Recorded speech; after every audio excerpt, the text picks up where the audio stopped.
It's not because they're a dick. It's because you're a dick.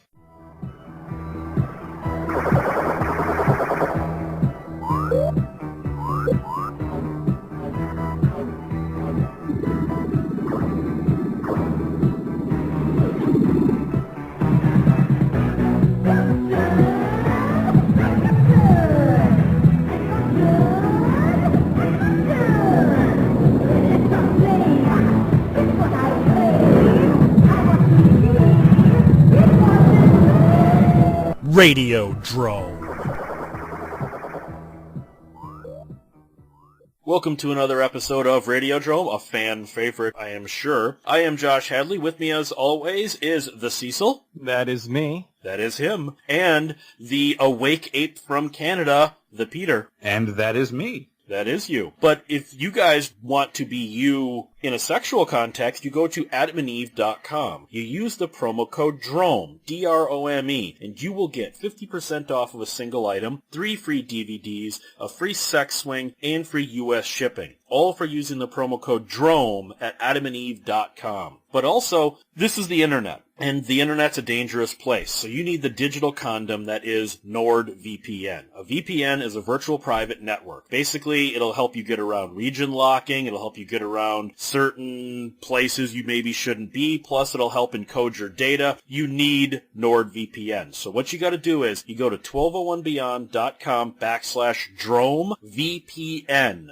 And you'll get 75% off of a 3-year plan. It's only $3.49 a month off of a 3-year plan. It's worth it. Nord will help you in more ways than you know. 1201beyond.com/DromeVPN. I want to talk about why fans are the worst part of fandom these days. And maybe it's always been like this, guys. Maybe I just hadn't noticed it before. I recently went to An Evening with Bruce Campbell live Evil Dead 2. Bruce comes out, he talks a little bit, they show Evil Dead 2, and then he comes out and answers questions. Now, I have zero complaints about Bruce Campbell. I want to be very clear, I'm not complaining about Bruce Campbell. He was the nicest guy. I got to interview him for the paper to help plug this. He was so nice. Not complaining about Bruce Campbell. His fans, though, are some of the biggest shitheads out there. They ruined this night. And this is a regular thing. You look out there, Bruce Campbell has some of the worst fans out there. You could even see it at certain points.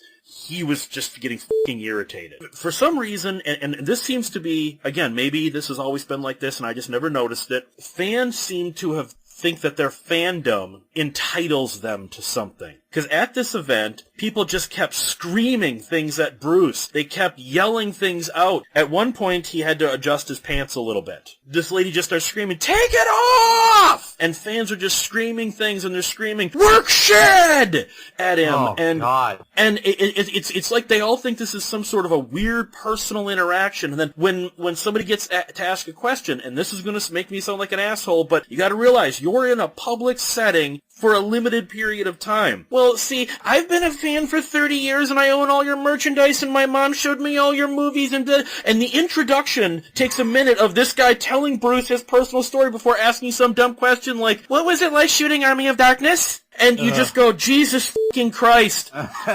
First of all, there's a get on with it aspect to this. The fans just kept yelling things and screaming things, and you could see Bruce was getting irritated. Go look up some of the YouTube videos of him interacting with fans. He's borderline rude with these people because I think he's fucking had it. Bruce Campbell fans, and it's not just that. During the movie, now, it's one thing if you're going to, like, a Riff Tracks event. You know, you're meant to sort of laugh and hoot and holler. You're meant to interact with the show, basically, kind of. You're allowed to laugh and quote stuff. It's all part of the proceedings, I guess. Well, the fans at this seem to think that Evil Dead 2 was like a Rocky Horror show. Oh. People were literally standing up. They were acting out the motions. When he goes, groovy, the whole audience screams, groovy! Oh, it's like a cult or something. And I'm just sitting here like, you motherfuckers are wrecking my night. This is what got me off on this. So I made a Facebook post about this. And it was amazing, the divide in the comments. Some people were on my side, like, yeah, I hate shit like this. This is why I don't go to cons. This is why I don't go to live events. The fans wreck everything. And other people are like, so what you're saying is they were just trying to have a good time and you wanted to be a stick in the mud. You think that they're not allowed to have a good time? Everyone just has to be... And it's like, oh my god, you people are why I fucking hate fandom now.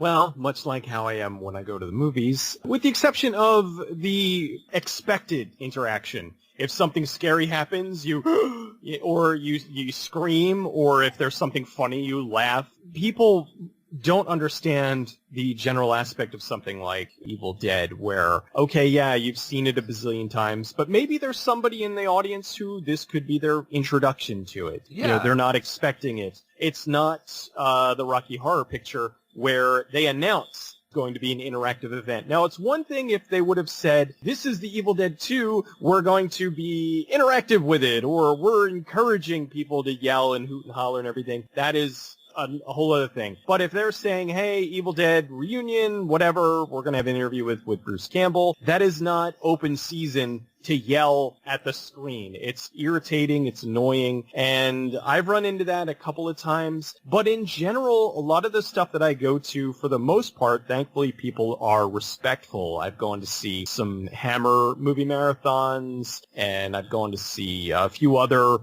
event productions. And for the most time, people are just quiet. I mean, at one point, I went to go see a live screening of Teen Witch, and the only interaction was there was a girl who sang, 2 lines of Top That. And, that got, a chuckle out of everyone. I'm surprised you didn't start singing along with I Like Boys. Yes.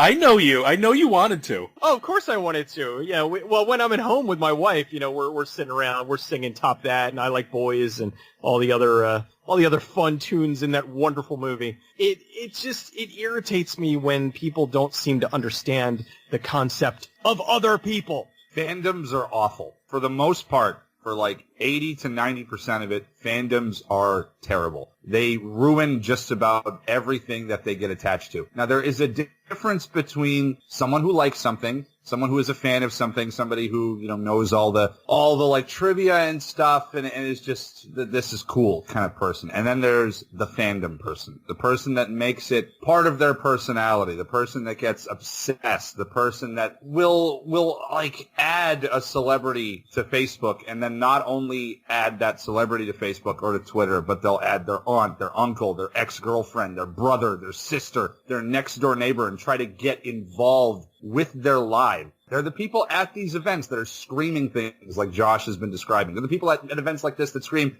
take off your pants! They're screaming sexual advances at these celebrities as if they're not people, as if they're these golden objects for them to behold, that they're entitled to say whatever they want to say because they own the 86th special edition metal tin cover case release that you can only get at Sunrise Records. These are insane. These are people that in real life probably wouldn't want to associate with. Even me personally, and I'm a smaller scale YouTube guy, I've dealt with people like this. And you get called an asshole for reacting to them. And Bruce Campbell in a lot of interviews, as Josh said, for years has been perceived as a dickhead for how rude he is to fans. But let's take into account what he probably deals with on a daily basis, not only in person, but at these events, online, getting weird harassing phone calls of people be like, quote this from this movie, do you still have this trivia? You say this, say that. It's like people treat you like you're some performing fucking circus monkey. And it's ridiculous. This is what fandoms do. They ruin things. Like the Steven Universe fandom. Some teenage girl draws fan art of one of the characters that I think in the show is a little chunkier, draws her skinny. The fandom jumps on her, tells her to kill herself. And then she does attempt suicide, and then they come back at her again and say, try it again. This caused the creator of the show to come out and literally say, you're the worst people. The creator of the thing itself called their own fandom the worst. And this is, I don't know too, because you bring up a good point. Is this something that's always been around, or is it a new thing? I personally think it always has. These people are just a lot more vocal now that we have, like, social media is so much bigger. The internet is so much bigger. I do think when it comes to, like, conventions and people who go to comic book stores and that are into things, these people have always existed. You know, they're the weird people that you probably don't want to associate with. But they're a lot more prevalent now. We can see them a lot more now. And I think it's likely always been a problem for actors, for people in the entertainment industry, because like stalkers and weird people and people who ask like really off-putting questions to you and ask like weirdly personal stuff and try to get to know other people in your life, like as if they're like friends with you or something. I think this has been happening with actors forever. It's such a disgusting sect of being into something, is that there are people like this that associate with the things that you like. And in a way, it's for some things, it almost makes me ashamed to be into them, because I'll see how some of these people react. But then I got to remind myself, some people are off, just off. And I fully understand why Bruce for years has come across like a dick, because as I said, he's dealt with people like this for probably 30, 35 years at this point. See, I actually don't think this is something that's always been at least as this bad. I guess we don't know, like, because we didn't have the internet in the 80s and the 90s. With the streaming and DVDs and stuff, this has gotten worse, because another thing people were doing at this Bruce Campbell event, they were just riffing the movie in a normal speaking voice like I'm using right now. Oh, They're just riffing the movie live, and only their own little group of 4 or 5 people are giggling while everyone else is like, shut up! Because I think fans nowadays, they see these events as like a personal, this is my time to be involved with Bruce Campbell. Not, this is a collective event of ours. You are allowed to have a good time. Like I said, I got so many comments about how these people were just trying to have a good time and you just want to be a stick in the mud. No, when your enjoyment...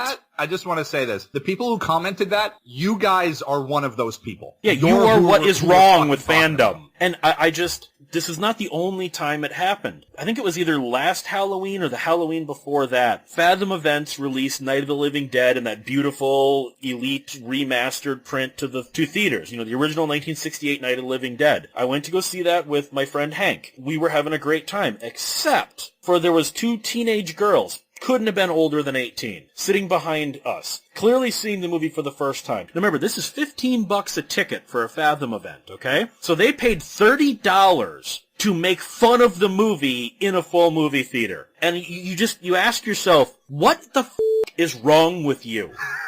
If you just want to riff the movie for your little clique, do that at home. Yeah. Why do you have to ruin my enjoyment of this movie? Why? What the hell is wrong with you? What is your major malfunction?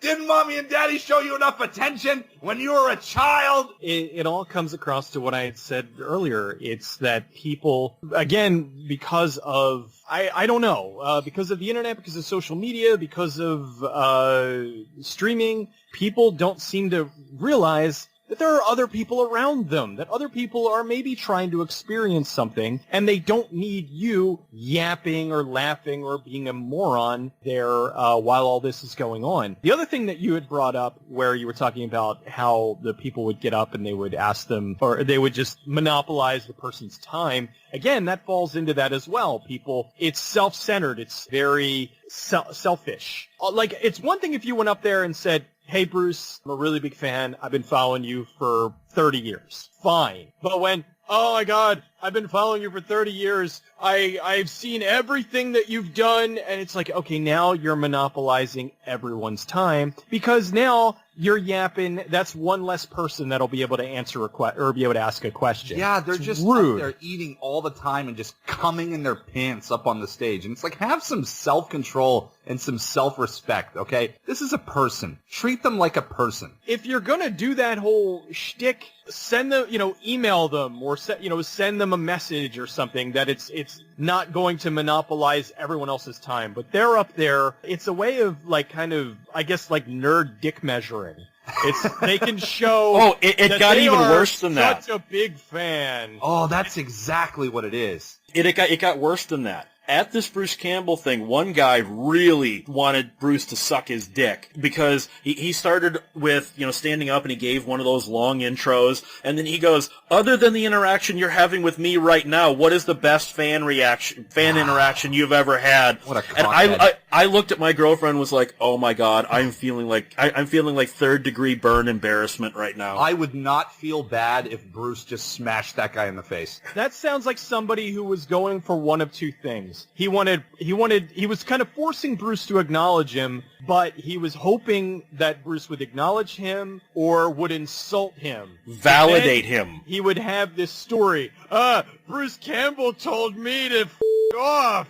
It's like, oh, get off your stupid, believe me, he will forget that you exist the minute after you ask your question. There's another aspect of this that came up at this event, and this is not the first time I've encountered this. I bathe on a regular basis. I bathe daily. I use deodorant daily. I wash my beard. I have a shaved head now, so I don't have hair to wash, but I wash my beard daily. Oh, you got rid of the mohawk? I got rid of the mohawk. I got the whole skinhead thing going now. I have a totally Sid shaved Haig head. look. I actually said that. This was before he died. I said I think I can rock the Sid Haig, So I'm a clean person. I don't stink. I use deodorant. Oh, fans have got to learn to use deodorant. It wasn't immediately apparent at this event, but after a while you were like, I don't think a lot of these people use deodorant. That Funyun smell started to set in? Yeah, it's really that pork rind kind of smell, and you're like, this is body odor. Why is this such a problem? It is a problem in fandom. The comic book store and the role-playing game store both have a sign up. Deodorant must be worn.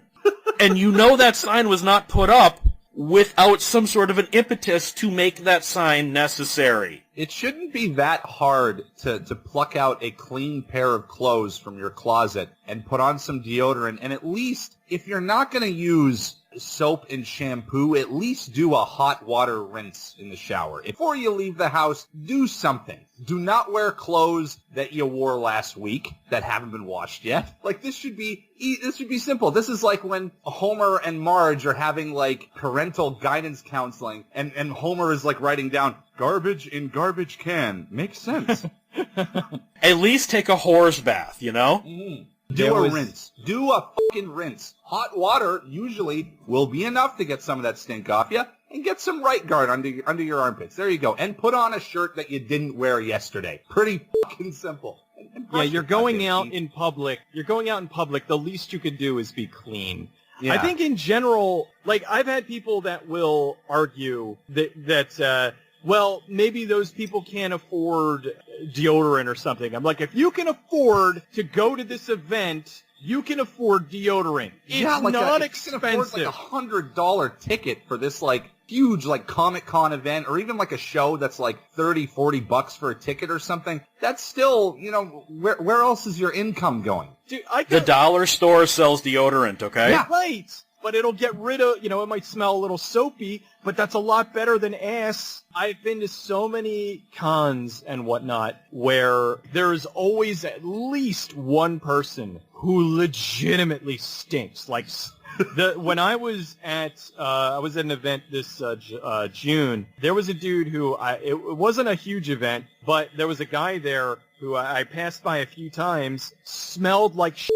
I think he may have possibly shit himself. But he was there all day, and every now and then I just would pass by him, and probably a bad wiper. There was, I don't know how true this is. This is only what I read, but there was an anime con a few years ago where a girl, and it was vagina smell, her vagina stunk so bad she was asked to leave the convention. Oh, anime people are the dirtiest people anyway. Just savages. More so like the furries and whatnot. Just oh god, yeah, those weebs. I'm sure it's hard to get the cum stains out of those costumes. Oh god, yeah, just take that. Yeah, really, god. As Mitch Hedberg once said, this shirt is dry clean only, which means it's dirty. I like anime, but I would never go to a convention just because of the fandom. And that is not an all-encompassing thing. That's not saying that every single person that goes to the con stinks, that every single person that goes to the con is a weirdo. But it's unfortunate that in that particular fandom, that's one where it is just notorious for being just some of the dregs. And they unfortunately will make it a stigma, and they'll make it worse for the other people who legitimately just want to go and enjoy something, but they can't because of all of the people who can't take baths or just stink or will make you visibly uncomfortable. It's just, it's so weird. Like at the Bruce Campbell thing, because it was in Milwaukee, which, is a city I hate. We had to get there early, find parking, and my girlfriend and I went to go eat at a restaurant. I'm not from Milwaukee, so we just found some really nice restaurant, and as we're waiting, it was like a half-hour wait time, we saw some people come in, all with, like, Army of Darkness shirts, and one guy had a Fulci shirt. It's like, well, they're going to the same event. Yeah. There is that sort of camaraderie of, well, that's our people, because this is not a high-end restaurant, but it was one that I'm sure people in, Fulci eye damage shirts don't go into all the time. There is sort of a camaraderie, but then there's also, I'm going to end up hating most of you. I mean, I had to go to the bathroom at one point. This is an older theater called the Pabst, and the only working bathrooms are on the bottom floor, and we were up in the balcony. So you had to take the elevator all the way down to the bottom floor, which was near the dressing rooms. There were people waiting around the dressing rooms to maybe catch a glimpse of Bruce. Oh. And I thought, God, that's pathetic. That. I just don't understand That's just pathetic. Isn't that borderline stalking? It is. I mean, I know he's at the event and whatnot, but that's borderline stalking to me. Enjoy the fact that you maybe can interact with him on stage. He's there live. You don't need to meet the man. Okay. Because first of all, he doesn't want to meet you. I can tell you that. No, he likely wants to go home or to his trailer or whatever and relax and unwind after doing the show and having to talk to like imagine a lot of people have anxiety just going to work or just going to school or taking public transportation and being surrounded by 20 to 30 people all day at their workplace or wherever they are. Imagine being a celebrity who has to see hundreds to thousands of people a day. And not only that, but shake their hand, photos with them, talk to them, exchange things with them and all these interactions. And a lot of actors are insecure people. They're anxious people. They're people that do have shy tendencies. Leave them the fuck alone. You're there to see them do the event. Great. Don't line up at their dressing room and hope to catch a glimpse of them and get some extra talk with them. Like, they already signed your shit. You already went up on stage and talked to them. Let them be. Like, this is why people it's one of the, hundreds of reasons of why a lot of people in the entertainment industry hate their fans and don't interact with anybody on social media and don't respond to your emails. It's not because they're a dick. It's because you're a dick. That's why whenever I hear a story about a celebrity, oh, they're an asshole, or oh, I don't like them, or oh, they were a dick, it's like, well, what's the context? Were they at an event and it was 3 hours later and people were still trying to get autographs and they told them they had to go? Or were they, having dinner with their family and somebody came over and started bothering them? I'm not saying that there aren't some celebrities that are dicks. There are plenty of celebrities that are dicks. But I like to hear what was the context of that. I'm not just going to say, oh, well, this person's an asshole. Okay, well, why? What happened? What did you walk up and say to them? What did you say? Right. Fans cross the line. Because I remember reading years ago, this is probably earlier 2000s, Ernie Hudson was at a con. Remember this is, Ghostbusters is sort of a dead franchise at this point. I think he might have still been on Oz at that point. He was in the bathroom, and another fan gleefully told about this exchange, which I'm sure made Ernie Hudson cringe. He's at the urinal peeing, and another fan is peeing, and he just leans over and goes, "Don't cross the streams."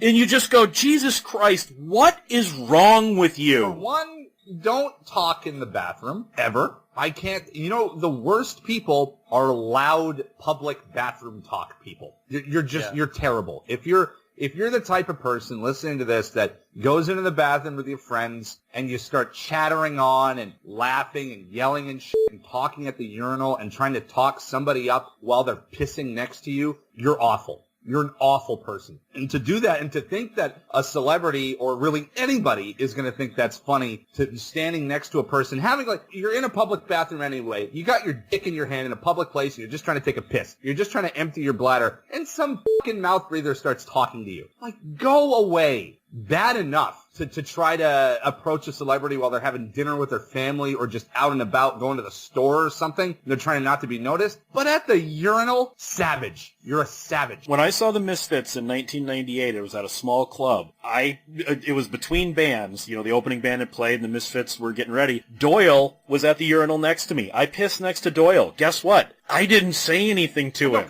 I met him later. Yeah, I met him later that night and got my picture taken and stuff during that time. This was not the appropriate time to talk to Doyle from the Misfits. No. We both have our dicks in our hands and we both are concentrating on something else. And he's a fucking muscle giant. Yeah, well, good luck. Good luck trying to talk to him at the urinal. He will kill you. I had friends of mine who they went to go. They were at a horror con, I think it was last year, and they were in the hotel and they were taking the elevator down. And as they were getting into the elevator, William Ragsdale was in there. You know what they did? They said, "Hey, William, looking forward to seeing you later." That was it. That's fine. And they got in the elevator, and he was like, "Oh, thanks, great. How you doing? You having a good time?" He talked to them. And then they got to the elevator, and they went on their own way. They didn't monopolize his time. They didn't ask him for a selfie or, it's like they were respectful of the guy and his time, and I'm sure he appreciated that more than the people that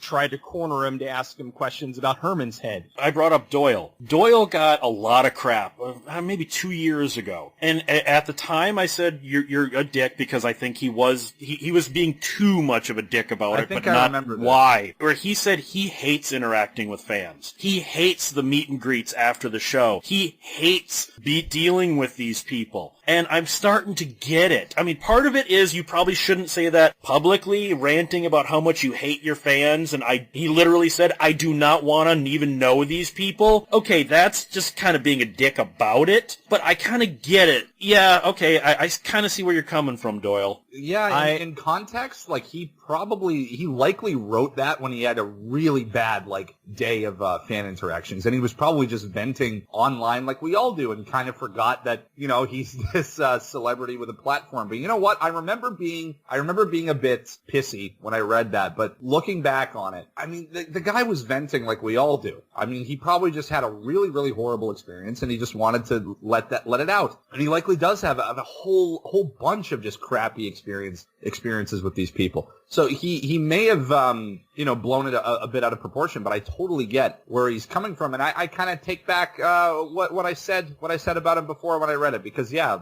as Josh said, it kind of puts it into a new perspective as time goes on and you witness more of this sort of stuff happening. I love my fans. Just throwing that out there. In general, I have a fantastic audience of very cool people that are very positive and supporting. When they do write me messages, it's always 99% of the time, it's great. Every now and then you get somebody who just is an ass. Mm. And for whatever reason, they'll tell you that you're great, but it's in a very condescending way. And you're always like, is this just, do they have a social disorder or are they really being dicks? It's very, backhanded compliments. Yeah. And you're really great, but if I wanted to, I could beat you up. Well, it's you're really great, but if you did this, it would be so much better. And it's I don't mind, yeah, right. I don't mind constructive criticism. I don't mind oh, this was really great, blah, blah, but they'll give me some kind of, that's fine. But it's in the way that some of the things get written. And then, of course, you have fans that go too far. And, as I was, they'll try to, find your personal information. And it's okay, no, stop it. That's not I've had that too. Now, I want to say, when I've interacted with fans, when I've been recognized at the mall or at a Riff Tracks event or something, I am totally okay with that. I like meeting people at a public event. I have no issues with that. I've had people who've somehow found my home phone number and called me up. No, that's over the line. No, you don't get to you don't get to call my home. I've had people figure out my cell phone number somehow. and they'll call me up. You can email me, fine. When you start calling me up and wanting to talk on a personal level, you're into stalking territory, and I'm a nobody. Imagine what a Bruce Campbell has to deal with. Exactly. Like, just I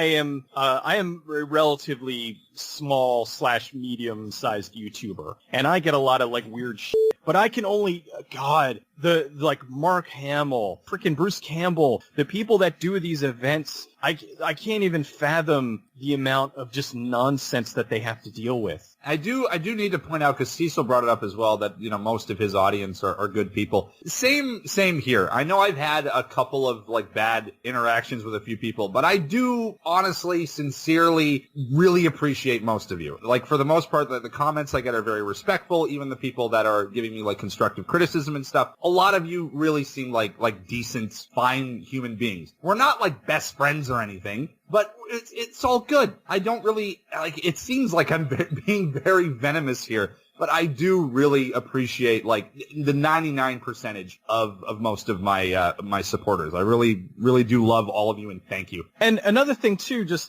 I've had people that will write, send me an email or whatever, and they're like, "Hey, I'm in Philly. You know, if ever you want to have a drink or something, let me know." And I'm like, "Okay, cool." Like, that's very just like, it's a nice way for them to kind of throw the line out there and see, you know, if they would want to meet and chat or whatever. Yeah, like, that's I've fine. got that a few times too. You know, hey, I'd love to buy you a drink and we could talk movies. That is cool. That's fine. That's not finding someone's cell phone number or finding someone's home address and meeting them there. That's an invasion of privacy. That's wrong. That's scary shit.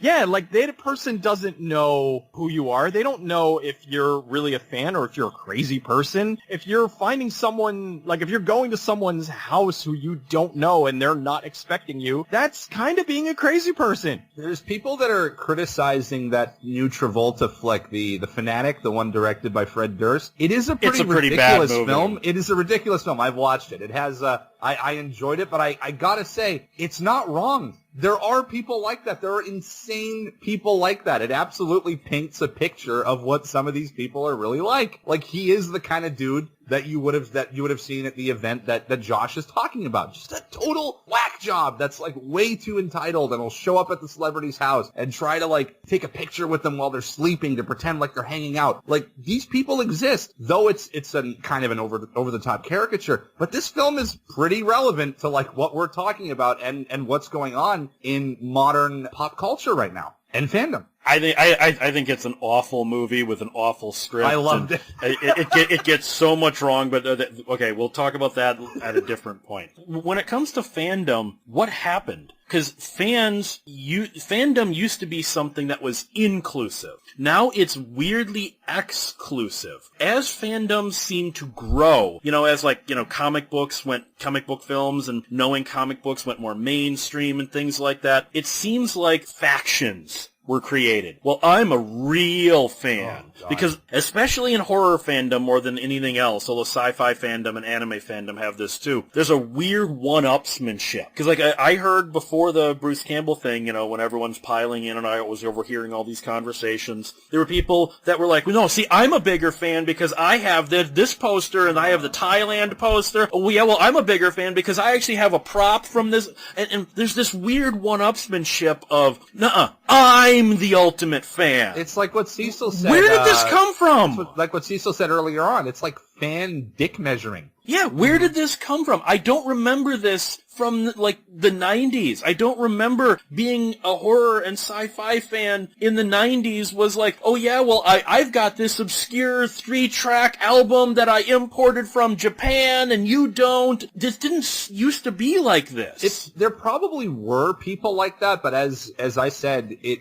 likely wasn't as noticeable because we didn't really have the internet back then. And it may have been like a smaller group, but now, yeah, that stuff is all over the place. It's like they're measuring dicks. They're like, well, I've got this. Oh, well, I got that. Well, I'm a bigger fan. Why can't we just fucking enjoy stuff together? We both like the same thing. Let's connect on that and see where it goes. Why does it need to be, well, I have more than you. Oh, yeah, well, I know more than you. Oh, yeah, well, I met him this many times. Oh, yeah, well, I saw the movie that many times. Like, you You dunces. You both like the same thing. The guy sitting behind me and off to the center a little bit, he was talking to his friend about how he once interacted with Bruce Campbell on Twitter. You can interact with any celebrity on Twitter. Just because you commented on some tweet they made, that doesn't mean you interacted with them. Most of the celebrities don't even respond to this shit. You know, it's just stuff that's in the public cyberspace that you can comment on. That doesn't mean you talk to them. You basically left what's the equivalent of like a bathroom stall scrawling. Or it's their handler who's responding. Their agent. The one I love to see on Twitter is people that are like, I got retweeted by one of the Riff Tracks guys. That means I'm a big guy. No, it doesn't. No, it's one thing to be kind of happy. Mike Nelson, like, oh, cool. Mike Nelson would retweeting you. I got retweeted by such and such. That's pretty cool that they like noticed the thing that I said or whatever. But to like think that makes you a big shot all of a sudden, like that's what? It's so, like Twitter could go away tomorrow, and honestly, the world would be a better place. I agree. There's this weird idolatry that now comes with fandom that I don't understand. Now, this is going to sound like I'm being mean-spirited to certain people, and I don't mean to, but, like, we recently had a festival here, a Halloween festival. There was, like, Butch Patrick was the guest at this event a couple of years ago. Nice guy. I've talked to Butch Patrick. I know people that know him. They say he's a very nice, down-to-earth guy. I actually felt bad for him. You know, here's Butch Patrick. The biggest thing he's ever done was the Munsters in the 60s. Oh, wow. And he's surrounded by all this Munsters merchandise. He's just sitting there all alone, looking kind of down, and no one's coming to his table. Oh, man. And part of me went,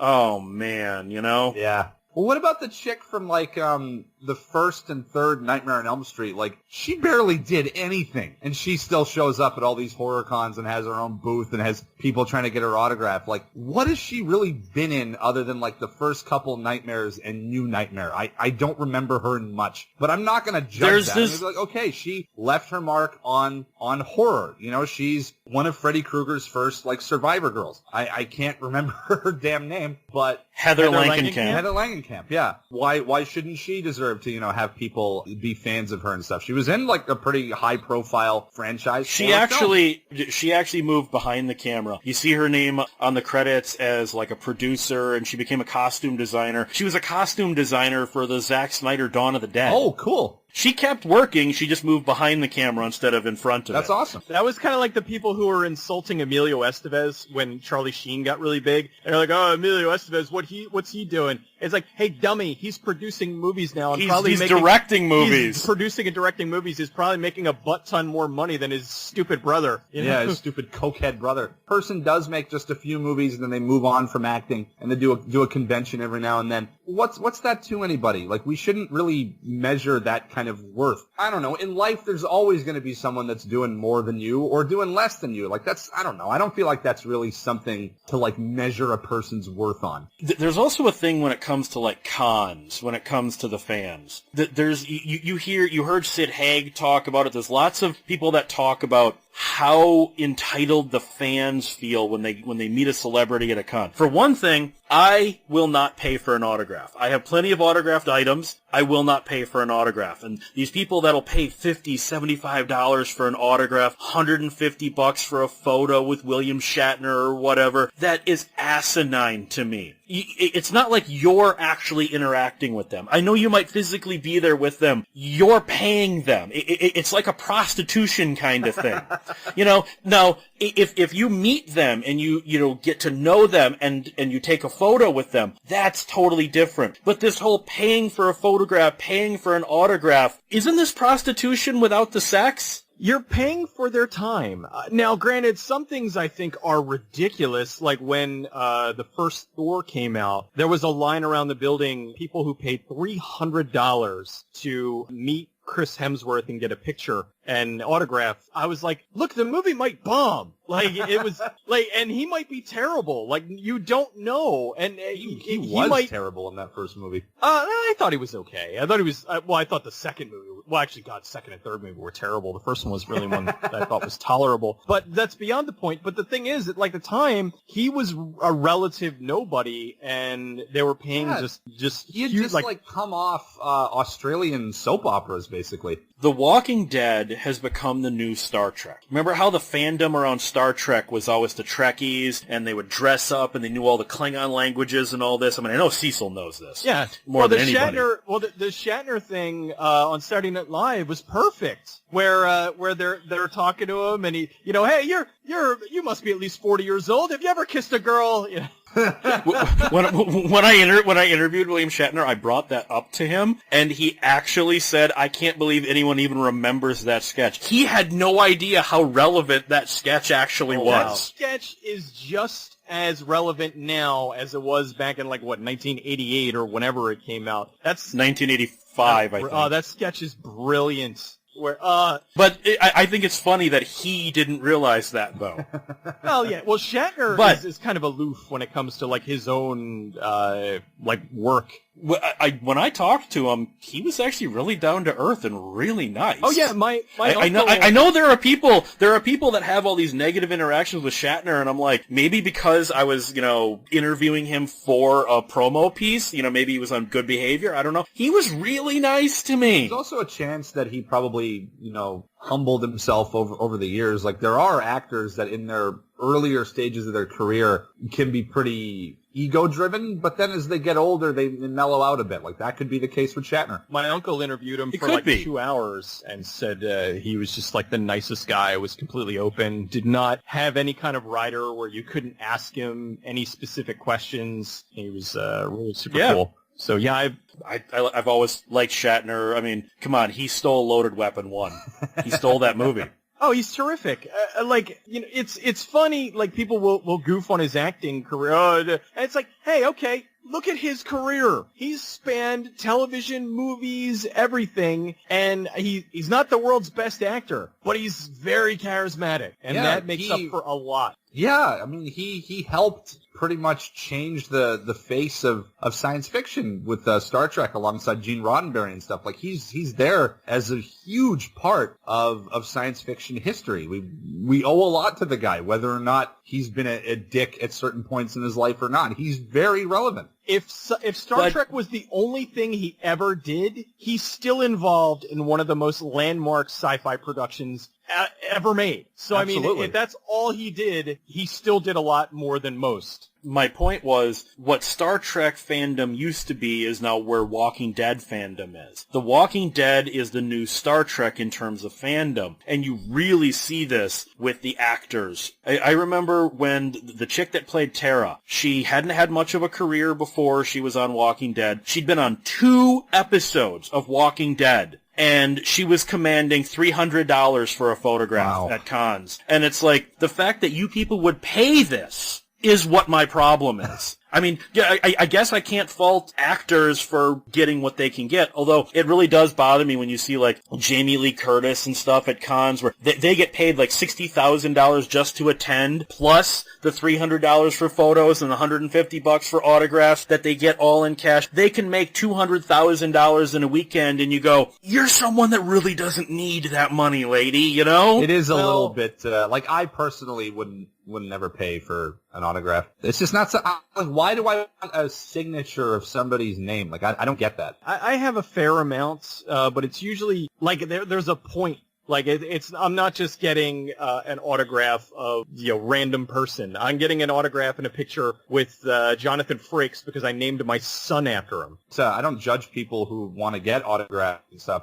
It's not something that's ever personally interested me. For me, with actors, movies, music, stuff like that, for me, it's the experience. It's how watching it or listening to it makes me feel. I don't really need anything physically from the actor themselves or the film or the music or whatever, other than if I want to go buy a shirt of it or something or buy a poster, that's really it. But I don't judge people who do want to go get autographs. If that means to you or to them or whatever, that's cool. It's just it wasn't ever really for me. Getting an autograph is not the problem. It's paying for it and paying that damn much for it. Like, okay, I'm a big fan of Harlan Ellison. The only thing I have autographed by Harlan Ellison is something I found. I was going through the quarter box at a comic book store in the early 2000s, and I found an old Twilight Zone magazine. And I bought it for 25 cents because I just wanted to read it. It's like, oh, it's got a Harlan Ellison article in it. You know, I like Twilight Zone. Okay, I'll buy this. I get it home. I'm flipping through it. The Harlan Ellison article, I'm like, ah, crap, somebody wrote on it. and then I looked at it and went, wait a minute. That's an H, that's an A, that's an R. And then I went and looked online and I'm like, that's actually Harlan Ellison's signature. On the Harlan Ellison article in a magazine I found in the quarter box at a comic book store. Okay, then.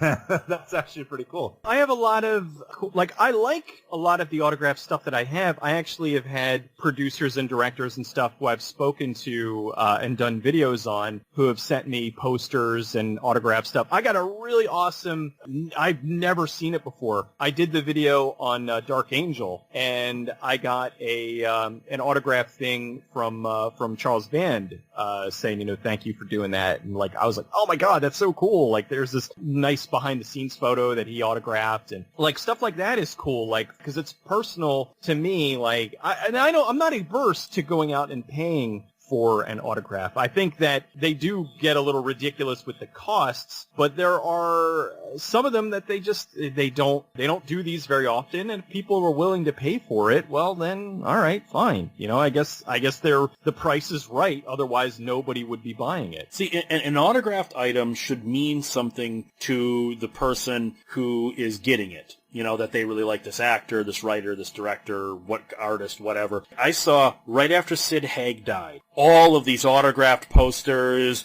Captain Spaulding figures hitting eBay, and it's like, you goddamn vultures. Oh, yeah. Clearly met the man at some point, and you got it autographed. I mean, there used to be a joke, I can't remember what band it was, I think it was Anthrax, that used to say when they would meet fans, this is, after the internet is a thing, they would meet fans and ask for an autograph. He goes, do you want me to just say to eBay?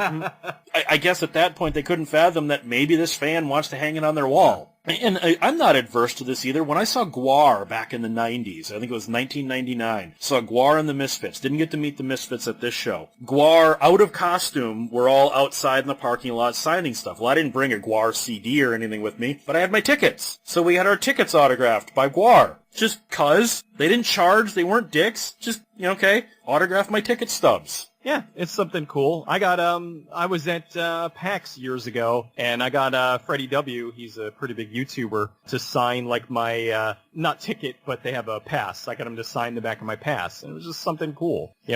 He was outside after he had just done a Q&A, and he even said, he's like, hey, if you want to come out and say hi or something. That is them saying, okay, come out and say hi. Not they're waiting to go to the bathroom and they're getting flocked by people. Well, yeah.